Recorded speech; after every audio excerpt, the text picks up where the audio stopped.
Assalamualaikum warahmatullahi wabarakatuh. Selamat pagi dokter. Perkenalkan, nama saya Taskia Hakim dengan NPM 160 110240066 kelas reguler. Saya akan memaparkan resume materi dental anatomi di blok TKGO atau tumbuh kembang gigi dan oklusi ini. Saya sebagai seorang calon dokter gigi yang nanti masalah sehari-harinya adalah memeriksa, membuat restorasi. Nah, semua tindakan ini tentu butuh pemahaman anatomi gigi yang kuat.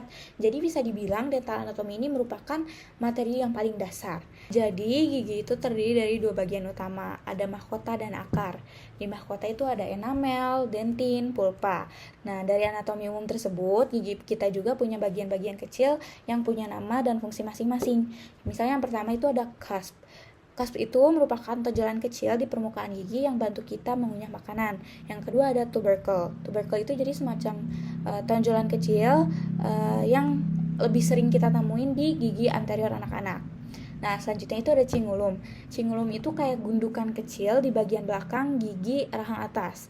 Lalu ada bagian cekung yang disebut fossa, tempat makanan bisa terkumpul sebelum dikunyah.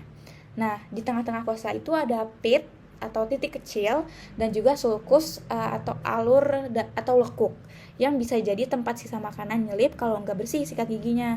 Nah, di gigi anterior anak-anak itu kadang terlihat tonjolan kecil di ujung gigi yang baru tumbuh yang biasa disebut mamelon. Nah, terakhir itu ada ridge atau punggung gigi, di mana itu merupakan bagian menonjol yang memanjang bisa di sisi depan, belakang, atau tengah-tengah permukaan gigi.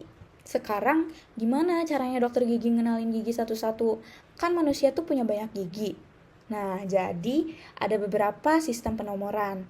Yang pertama itu ada sistem Palmer, yang kedua itu ada sistem universal. Jadi kalau untuk universal itu gigi tetap diberi nomor 1 sampai 32, sedangkan gigi susu itu pakai huruf A sampai T. Nah, yang ketiga itu FDI. FDI ini paling banyak dipakai di seluruh dunia, di mana setiap gigi itu dikodekan dengan 2 angka, satu untuk kuadran dan satu lagi untuk urutannya. Contohnya gigi seri depan atas kanan. Penomoran giginya adalah 11. Selanjutnya, saya akan masuk ke pembahasan gigi anterior. Jadi gigi anterior itu ada 2, ada gigi seri atau insisif dan ada gigi taring atau canine. Pertama, gigi insisif rahang atas. Gigi insisif itu ada 2, ada sentral dan lateral, di mana sentral incisor itu lebih besar dan simetris, sedangkan untuk lateral itu lebih kecil dan bentuknya bervariasi. Untuk rahang bawah, gigi insisif sentral itu adalah yang paling kecil dan simetris. Lalu yang kedua ada gigi canine, rahang atas. Rahang atas gigi canine itu mempunyai akar yang paling panjang dan cuspnya juga tajam. Untuk rahang bawah gigi canine itu bentuknya lebih ramping dan cuspnya juga lebih tumpul.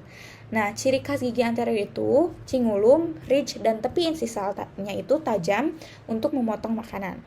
Selanjutnya ada gigi posterior. Gigi posterior itu ada 2 juga, ada premolar dan molar. Yang pertama, premolar rahang atas, di mana premolar rahang atas pertama itu biasanya punya 2 akar dan cusp bukal yang lebih tinggi. Untuk premolar rahang atas kedua itu lebih simetris. Selanjutnya, premolar rahang bawah, di mana premolar rahang bawah pertama itu cusp lingualnya lebih kecil. Lalu premolar rahang bawah kedua itu bisa punya 2 atau 3 cusp dengan pola Y, H, atau U. Lalu selanjutnya yang kedua ada molar pertama rahang atas. Ini merupakan yang paling besar dan memiliki 3 akar dan 4 cusp utama ditambah cusp of Carabelli. Selanjutnya ada molar pertama rahang bawah. Molar pertama rahang bawah ini mempunyai 5 cusp unik, di mana 3 bukal dan 2 lingual. Memiliki 2 akar besar dan bentuknya itu tidak simetris. Lalu yang terakhir itu ada molar kedua dan ketiga.